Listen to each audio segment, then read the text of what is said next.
Bonjour, bienvenue sur la vidéo de la paracha de la semaine. On va donc parler de la paracha Vayeshev cette semaine qui tombe pendant Hanouka. On va faire d'abord un résumé global. Donc dans cette paracha, on nous parle de Yosef qui a fait des rêves comme quoi il allait être supérieur à ses frères et qu'il allait régner sur eux, ce qui a provoqué la jalousie de ses frères. Suite à ça, on va voir comment ses frères vont le vendre en Égypte et comment là-bas il va être serviteur dans la maison de Potiphar. Et ensuite, la paracha va nous parler de l'épisode de Yehuda et Tamar. Voilà, on va rentrer un petit peu dans le vif du sujet. Tout d'abord, Yaakov, première montée, nous dit que Yaakov avait un fils, donc Yosef, qu'il préférait des autres enfants. La raison est simple. Étant donné que Yosef était le premier fils de Rachel et que Rachel était la femme que Yaakov avait toujours désirée, eh bien c'est la raison pour laquelle il portait plus d'amour aussi à Yosef, parce qu'à travers c'était l'amour qu'il avait pour Rachel et cet amour il avait transvasé en fait sur Yosef. Il avait fait à Yosef une tunique, dit-on, de couleur qui était plus belle que les autres que celle qu'il avait fait pour ses frères, ce qui a provoqué une jalousie chez ses frères. Alors, c'est intéressant cette histoire parce que Yaakov a lui aussi vécu une jalousie, mais il faut croire qu'il devait se passer cette chose-là pour connaître la suite des événements. Ensuite, la deuxième montée vient nous dire que les frères de Yosef un jour étaient partis avec le troupeau, et Yosef va s'enquérir de savoir où ils sont. Il va les chercher. Et Yaakov l'envoie vers ses frères. Et quand ses frères le voient, il dit ils arrivent à s'unir dans un projet funeste de le tuer d'abord. Et Réhouven vient les maîtriser, leur dire non, non, viens, on va le jeter juste dans un fossé, et puis ça suffit. Réhouven avait un projet, c'est que lui il voulait éteindre cette jalousie et il voulait venir plus tard pour récupérer Yosef. Ce qui est intéressant dans cette histoire, c'est qu'on voit que Réhouven a eu un comportement face à Yosef qui était révélateur. En réalité, Yosef il a pris aussi le droit d'aînesse, puisque c'était, comme on l'a dit, le premier enfant de Rachel.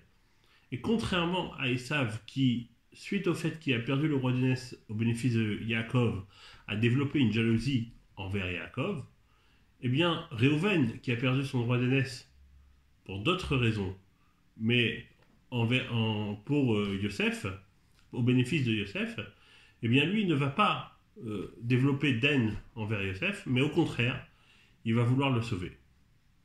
Et ça va lui être compté comme un mérite.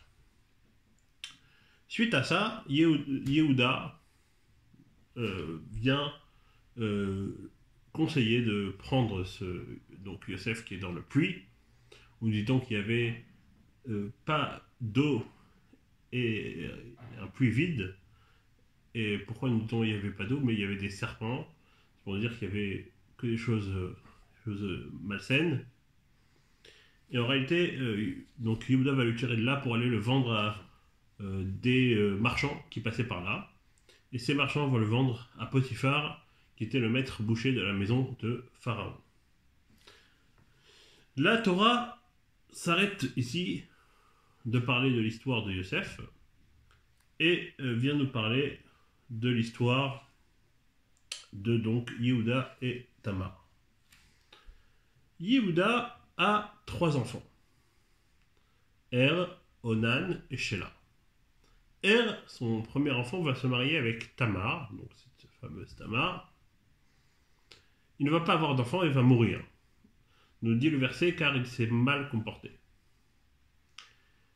Onan, son frère, devait accomplir le hiboum, c'est-à-dire avoir une relation avec cette femme, mais pour avoir un enfant qui n'allait pas être son enfant, mais qui allait être l'enfant de Er.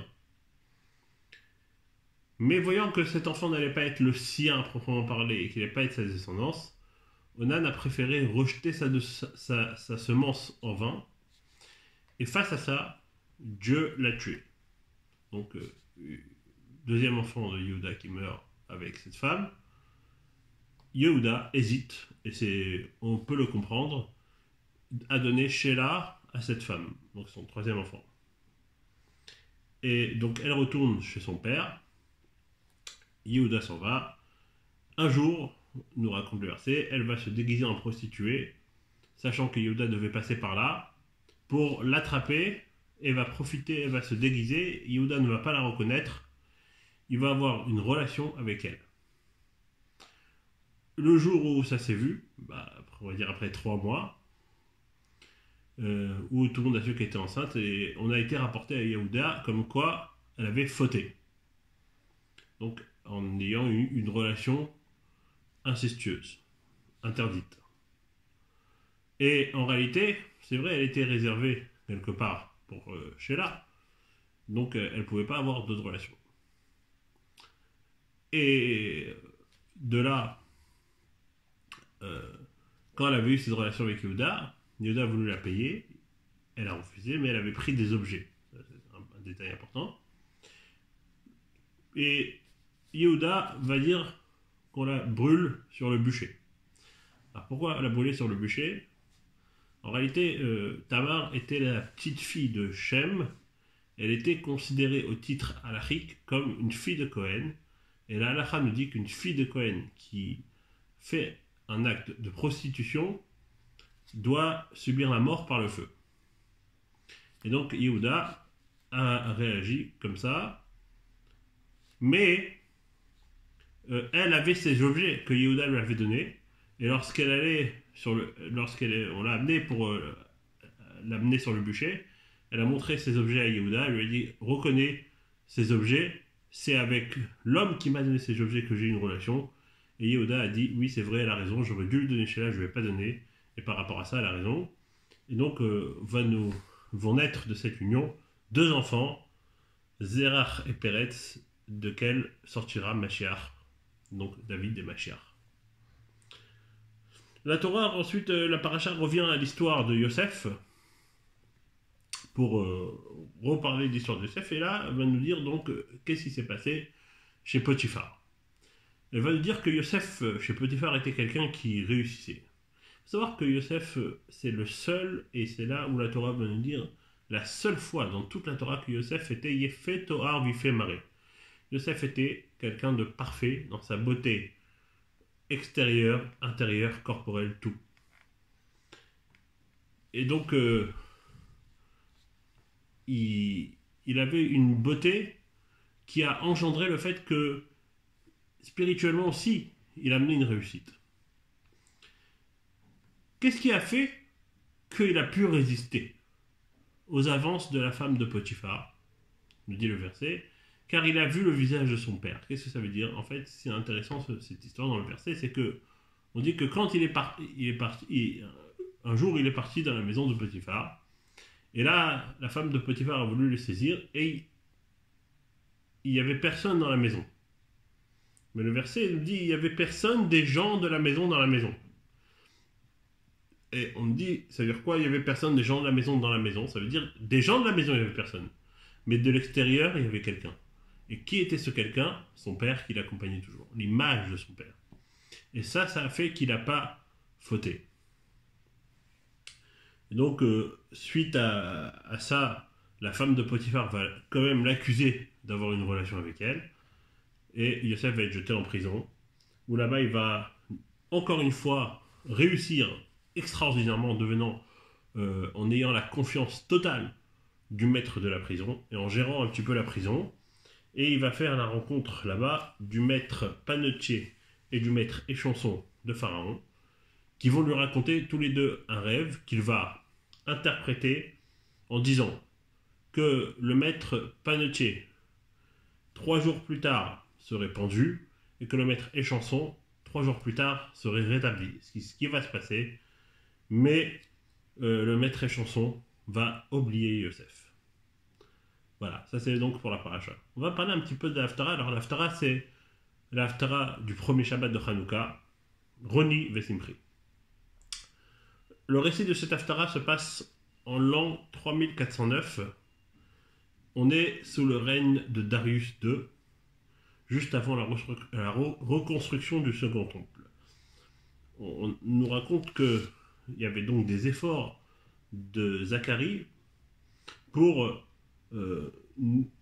élever les esprits après la souffrance subie par les 18 ans de souffrance et l'espérance de la reconstruction du Second Temple.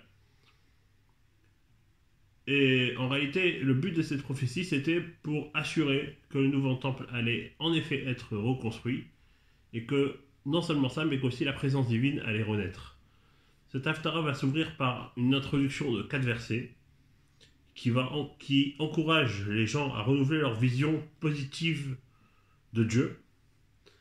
Et ceci va être suivi par la vision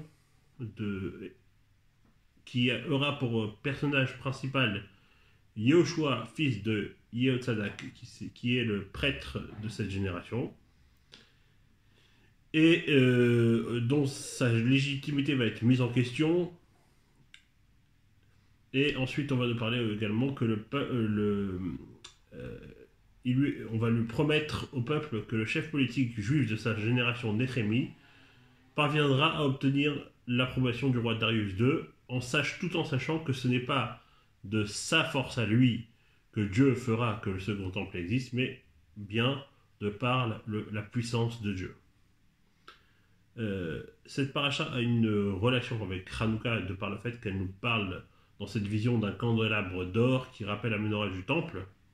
Et en outre, la conclusion de cette Haftarah souligne également que la nouvelle consécration du temple va être obtenue par des moyens spirituels plus que militaires ou politiques. Et finalement, ça nous rappelle la victoire de Hanouka, la victoire du spirituel sur le matériel. Et on peut rattacher cette histoire de Hanouka, la victoire du spirituel sur le matériel, avec cette histoire de Yosef, qui, malgré qu'il était en Égypte, nous dit-on, personne ne peut sortir d'Égypte, et personne ne peut résister à l'Égypte, au point où, quand Abraham est descendu en Égypte, Paro lui a dit, c'est pas pour toi ici, prends ta femme et va-t'en.